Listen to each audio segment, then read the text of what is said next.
حضرت حبیب بن فدیق رضی اللہ تعالی عنہ راستے میں کہیں جا رہے تھے کہ اچانک ان کا پاؤں ایک زہریلے سانپ کے انڈے پر پڑا جو پس گیا۔ اس کے زہر کے اثر سے ان کی آنکھیں بالکل سفید ہو گئیں اور بینائی جاتی رہی۔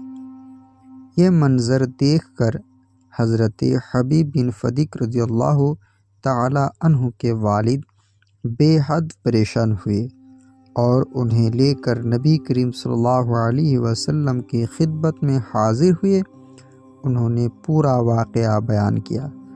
حضور صلی اللہ علیہ وسلم نے حضرت حبیب بن فدیق کی آنکھوں میں اپنا تھوک مبارک لگایا، جس سے ان کی بینائی فوراً واپس آ گئی اور وہ دیکھنے لگے۔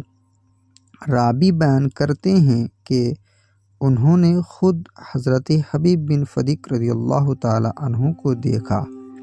اس وقت ان کی عمر 80 سال تھی۔ ان کی آنکھیں بالکل سفید تھیں، مگر نبی کریم صلی اللہ علیہ وسلم کے تھوک مبارک کی برکت سے ان کی بینائی اتنی تیز تھی کہ وہ سوئی میں دھاگا ڈال لیتے تھے۔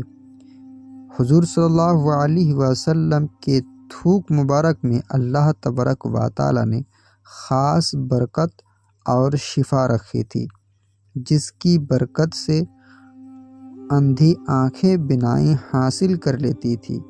نبی کریم صلی اللہ علیہ وسلم کا وجود سراپا رحمت ہے، جبکہ عام انسانوں میں یہ خصوصیت نہیں۔